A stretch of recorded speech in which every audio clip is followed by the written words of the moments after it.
Olá, bem-vindas, bem-vindos ao meu canal no YouTube. Aqui vocês conhecerão a minha arte e o meu pensamento.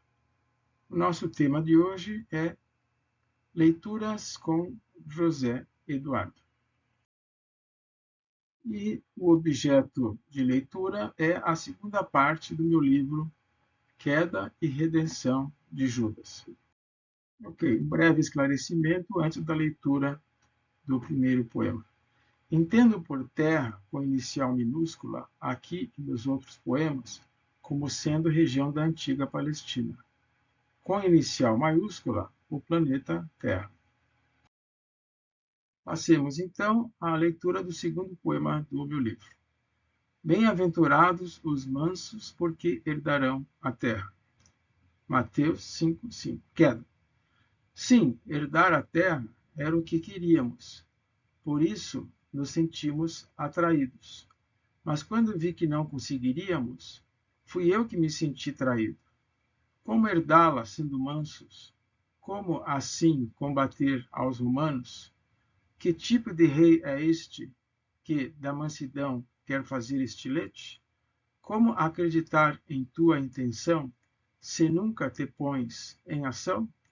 Terei de forçá-lo a agir? Não, por isso não posso me decidir. Seria ato torpe de traição. Para sempre seria a minha maldição. Errei contra ti, Jesus. Perdoa-me. Redenção. Sim, herdar a terra era o que queríamos. Por isso nos sentimos atraídos.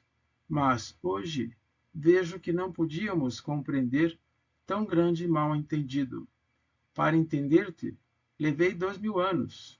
Não querias combater aos romanos. Teu objetivo, agora sei, era este: abolir da terra o estilete. Quão diferente era a tua intenção, por isso nunca te punhas em ação. Oh, por que tanto eu te agredi? Tantas vezes o teu coração eu parti? Diferente agora é a minha condição, mas quão dura foi a minha lição. Finalmente entendi, Jesus. Ouves-me? Poema número 3. Amais aos vossos inimigos e orai pelos que vos perseguem. Mateus 5:4. Quero. Terei ouvido direito? Pedes-nos isso com que direito? Tens algo com os romanos? Com eles comungas? Há quantos anos? Como a eles resistência não oferecer? Como a eles dar a outra face para bater? Estás certo do que estás dizendo? Ou eu é que não te estou entendendo? Responde a este que te indaga. Receias que use a minha adaga? Sim, estou irado, arrependido de, em ti, ter acreditado. Mas porque em mim tens confiado, dói-me contra ti ficar revoltado. Errei contra ti, Jesus. Perdoa-me. Redenção. Sim, havia ouvido direito, mas meu pensamento era tão estreito. Eu queria combater aos romanos, a eles expulsar há muitos anos. Como poderia entender que não lhes queria combater? Que, pelo ódio de que meu coração vivia ardendo, aos poucos, por dentro, eu ia morrendo? Que o perigo estava em minha voz inflamada, na vontade de puxar a minha espada? Que, se por eles eu tivesse orado, como tu nos havias indicado, não viveria tão revoltado e vida melhor teria levado? Finalmente entendi, Jesus. Ouves-me? Tem uma notinha ali, Mateus 5:39. Alguns esclarecimentos antes de lermos o próximo poema. Deus, neste livro, é entendido como conceito, não como alguém com nome próprio, o qual Judas quer saber. Adoto aqui a ideia de Ubaldi e que Deus é princípio de ordem, que rege ao universo, e sem o qual este não existiria.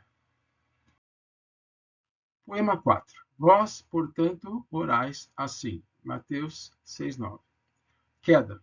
Ensinas-nos a orar, que do Pai santifiquemos o nome, que façamos a vontade dele, que lhe peçamos o nosso pão de cada dia, que perdoemos aos nossos devedores. Isso é de fazer chorar. Como santificá-lo se nem sabemos o seu nome?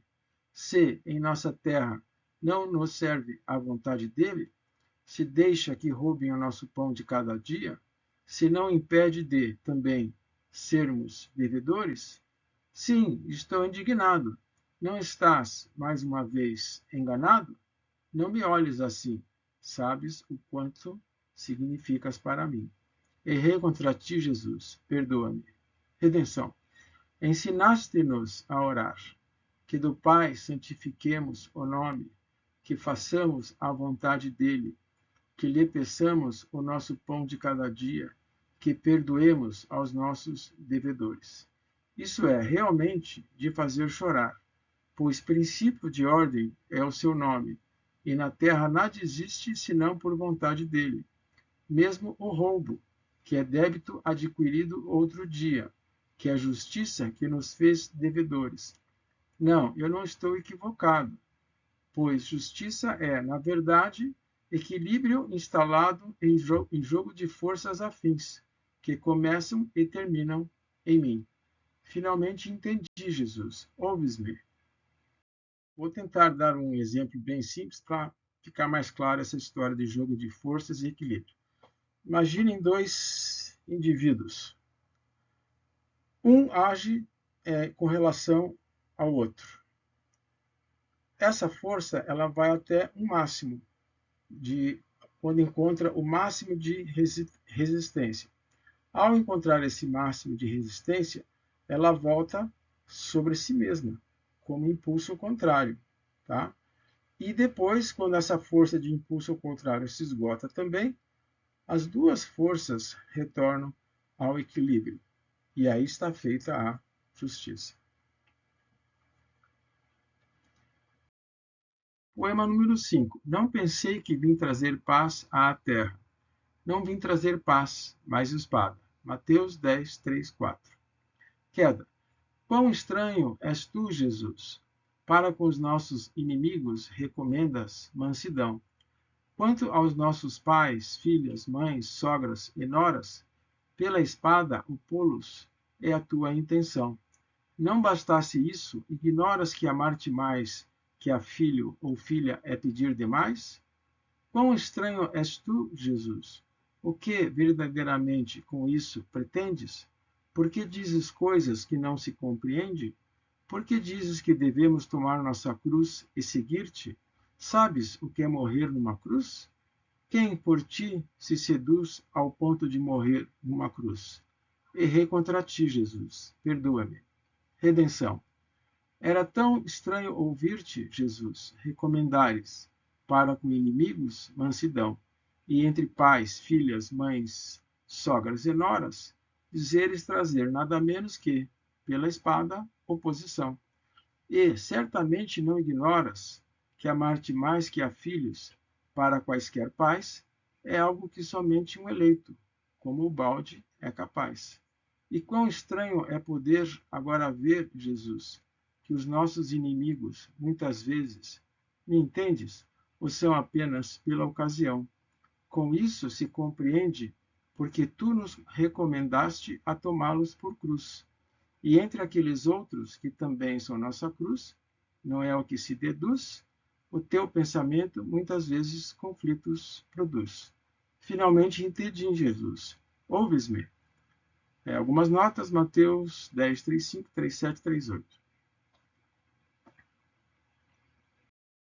Duas notas referentes ao poema anterior.